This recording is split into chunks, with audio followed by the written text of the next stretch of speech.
അധികാരത്തിൽ നിന്നും പുറത്തായ അന്നു മുതൽ പുതിയ സർക്കാരിനെതിരെ എന്തെങ്കിലും ഒരു കുറ്റം കണ്ടുപിടിക്കാൻ നോക്കി നടക്കുകയാണ് CPM നേതാക്കൾ.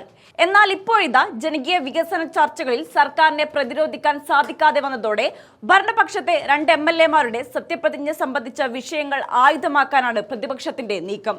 പുതിയ സഭയുടെ ആദ്യ സമ്മേളനത്തിൽ തന്നെ ഭരണപക്ഷത്തിന് ശക്തമായ കുരുക്കിടാൻ പ്രതിപക്ഷം ആയുധങ്ങൾ മൂർച്ച കൂട്ടിക്കഴിഞ്ഞു.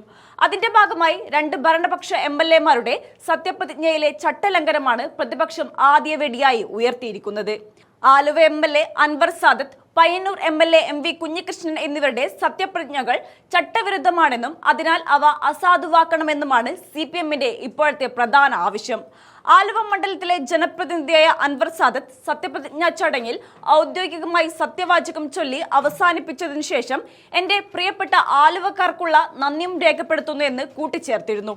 ഭരണഘടനാപരമായ വാചകങ്ങൾക്കപ്പുറം മണ്ഡലത്തിലെ വോട്ടർമാരോടുള്ള നന്ദി പ്രകടിപ്പിച്ചത് സത്യപ്രതിജ്ഞയുടെ പവിത്രതയും ചട്ടങ്ങളെയും ലംഘിക്കുന്നതാണെന്നാണ് CPM വിചിത്രമായി വാദിക്കുന്നത്. എന്നാൽ പയ്യന്നൂർ MLA ആയ V കുഞ്ഞികൃഷ്ണനെതിരെയുള്ള CPM-ന്റെ നീക്കങ്ങൾക്ക് പിന്നിൽ വ്യക്തിപരവും രാഷ്ട്രീയവുമായ കടുത്താരിശവും പകപോക്കലുമാണെന്നത് പരസ്യമായ രഹസ്യമാണ്.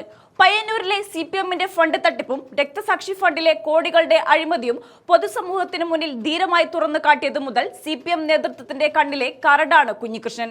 ഈ അഴിമതി ചോദ്യം ചെയ്തതിന്റെ പേരിൽ തെരഞ്ഞെടുപ്പ് കാലയളവിൽ അദ്ദേഹത്തെ പാർട്ടിയിൽ നിന്ന് പുറത്താക്കുകയും ചെയ്തിരുന്നു.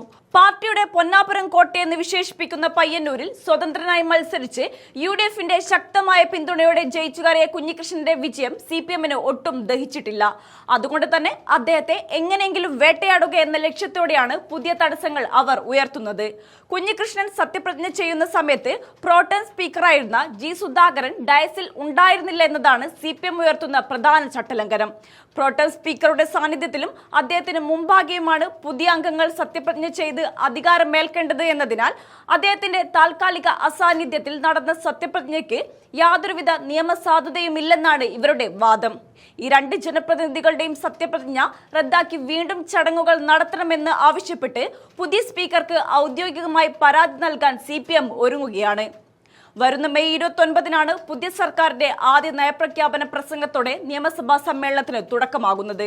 സഭയുടെ ആദ്യ ദിനങ്ങളിൽ തന്നെ ഈ സത്യപ്രതിജ്ഞാ വിവാദം സഭയ്ക്കകത്തുന്നയിച്ച് വലിയ ബഹളങ്ങൾക്കും ഭരണസ്തംഭനത്തിനും വഴിമരുന്നിടാനാണ് പ്രതിപക്ഷത്തിന്റെ ലക്ഷ്യം. സാങ്കേതികമായ ഇത്തരം കാര്യങ്ങൾ ഉയർത്തിപ്പിടിച്ച് സർക്കാരിന്റെ ജനകീയ പ്രതിച്ഛായക്ക് മങ്ങലേൽപ്പിക്കാമെന്നാണ് CPM കണക്കുകൂട്ടുന്നത്. എന്നാൽ ജനവിധി മാനിക്കാതെ ഇത്തരം ബാലിശമായ കാരണങ്ങൾ പറഞ്ഞ് ഒളിച്ചോടാനാണ് പ്രതിപക്ഷം ശ്രമിക്കുന്നത് എന്നുള്ളത് വ്യക്തമാണ്. CPM നൽകാൻ പോകുന്ന പരാതിയിന്മേൽ സ്പീക്കർ കൈക്കൊള്ളുന്ന തീരുമാനമായിരിക്കും വരും ദിവസങ്ങളിൽ നിർണായകമാവുക. തോൽവി താൽക്കാലികമായി മറക്കാൻ പ്രതിപക്ഷം നിയമസഭയെ ഒരു യുദ്ധക്കളമാക്കാൻ ശ്രമിക്കുമ്പോൾ ജനകീയ ഭരണത്തിന്റെ കരുത്തിൽ അതിനെയെല്ലാം നിയമപരമായി നേരിടാൻ തന്നെയാണ് UDF സർക്കാരിന്റെയും തീരുമാനം.